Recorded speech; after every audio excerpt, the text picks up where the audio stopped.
どうもこんにちは、ギターショップトニックの小沢です。皆さん、ギブソンとエピフォンの違いってご存知でしょうか？どちらのブランドもですね、レスポールとか SG とかフライング V とかそういったものを生産しているんですけども、実際のところどこがどう違うのかっていうところですね。今回はですね、ギブソンとエピフォンの ES335 がですね、店頭にありますので、それぞれの違いを解説して、サウンドチェックもやっていこうと思います。今回またブラインドテストでやっていこうと思いますので、どちらがギブソンなのか当てていただければと思います。今回 ES335 なんですけども、前回レスポールで比較した動画もありますので、そちらもぜひチェックしてみてください。サウンドが気になるという風な方はですね、何分何秒まで飛ばしていただいて、サウンドの違いだけでも十分楽しめる動画だと思いますので、よろしければチェックしてみてください。ということで、今週もよろしくお願いします。本編へどうぞ。まずはじめに ES335 ってどういうギターなのかやっていこうと思います。1958年にですね、ギブソン社から登場したエレキギターになってまして、フルアコースティックギターとソリッドギターの中間のような構造を持っておりまして、世界初のセミアコースティックギターと言われていますね。ソリッドボディにアコースティックのサウンドを加えるということを狙って開発されたというふうな話があります。特徴で言いますと、F ホールが配されたダブルカッタウェイのデザインですね。フルアコと比較するとやや薄めのボディ圧を採用していたりとか、あとはメイプルポプラ、メイプルのラミネートボディとマホガニーネックローズウッド指板というふうな特徴があります。22フレットの仕様だったり、ミディアムスケールを採用していたり、スモールブロックインレイまたはドットインレイ、そしてハンバッカーに機搭載していて、2ボリューム2トーン3ウェイのトグルスイッチ、中央マチックとストップテールピースのブリッジ、セットネックジョイントを採用しているというふうな特徴があります。ES335 をですね、愛用しているアーティストなんですけども、ラリー・カールトンだったりとか、リー・リートナーだったりとか、あとエリック・クラプトンとリッチー・ブラックマーとチャック・ベリーとノエル・ギャラガーと古市幸太郎さんとグレーの拓郎さんと深田真一さんなどなどですね。はい。ということで、そんな ES335 のギブソンかエピフォンかによる違いを解説していこうと思います。まずはじめにこちらがアメリカで生産されているギブソンですね。本家ですね。ギブソントアというところなんですけども、1894年に誕生した、もともとはマンドリンの製作工房ですね。会社としてはですね、1902年に始動しまして、今では120年以上の歴史がある、めちゃくちゃ老舗ブランドですよね。様々なモデルを開発して販売しておりまして、エレキギターの2大ブランドの一つと言われております。木材の美しさだったり、装飾だったりっていう部分にこだわっていて、伝統に基づいた製法で製作されておりますね。様々なギターブランド存在しているんですけども、ギブソンは特に手作業の部分が多いみたいです。そして生産の拠点はですね、アメリカのナッシュビル工場だったりとか、あとモンタナの工場で生産されておりますね。以前はですね、カラマズの工場だったりとか、箱物製作するラインでメンフィス工場もありましたね。アメリカで生産はされているんですけども、さらに高級なライン、いい木材を使ってより手作業で高級なパーツを使ってみたいなっていうカスタムショップのラインも存在しておりますね。価格がですね、新品がだいたい20万円からというふうなところで、かなり高級なブランドですね。今回使用するのがこちらのギブソンカスタムショップ 1963ES335 です。こちらはですね、先ほど紹介したギブソン最高峰のカスタムショップで生産されているモデルですね。1963年の ES335 をモチーフとしておりまして、ちょっと鋭いカッターウェイだったりとか、ウィンドウセンターブロックだったりとか、スモールのブロックインレイだったりとか、現行品の ES335 は基本的にこのスタイルをモチーフに制作していると言われていますね。木材見ていきますと、ラミネートのメイプルボディとマホガニーネックとローズウッド指板。ピックアップはギブソンのバーストバッカー1、2が搭載されております。価格が中古で55万円で販売中でございます。ギブソン最高峰の1本ということで、憧れの1本なんじゃないかなと思いますね。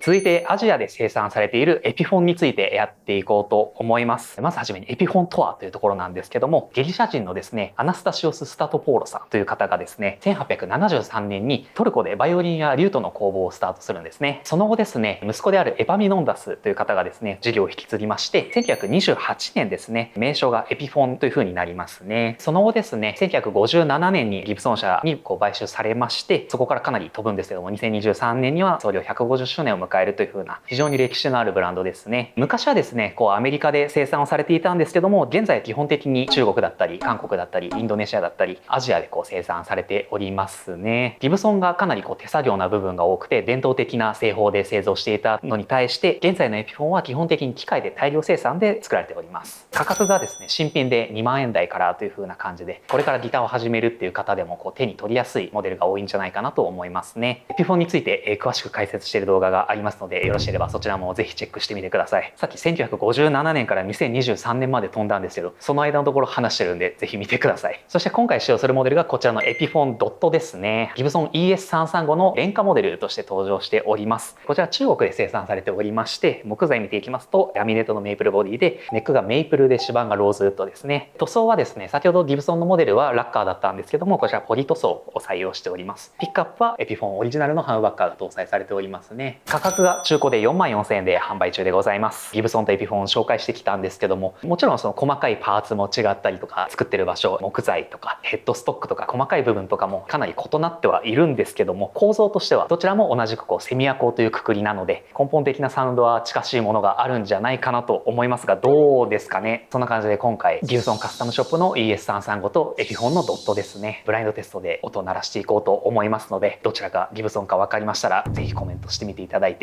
どうなるかめちゃくちゃ楽しみですね。ということで早速音鳴らしていきます。どうぞ。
それぞれ音聞いていただきました。いかがでしたでしょうか？いや、これはちょっと分かりやすいんじゃないかと思いますね。今までいろんなブラインドテストやってきたんですけども、かなり違いが現れてたんじゃないかと思いますね。やっぱりギブソン最高峰のモデルとエントリークラスのエピフォンということで、かなりサウンドに差はあったんじゃないかなと思いますが、とはいえこちらのエピフォンのドットもしっかりと箱らしいサウンドといいますか、そういったのは出てたかなという風な印象がありますので、カスタムショップのこの63335、いやめっちゃくちゃいいですね。真っ先に持ち帰って思ったのが、生音が全然違うというか、生音の時点でかなり大きな差があった風に私は感じましたね。この画面で聞いていただいている皆様と弾いてる私とでかなり感じ方違うかなと思いますが、いかがでしたでしょうか？クリーンの一発目でわかるっていう方結構多いんじゃないかなと今回思いますので、もちろんギブソンはめちゃくちゃかっこいいですし、音もいいですし、エピフォンもしっかりと335のサウンドがあって、それぞれいい部分があったんじゃないかなと思いますね。価格帯がいろんな部分で分かれていて、本格的な1本欲しいっていう方もいれば、ちょっと試しにこういった335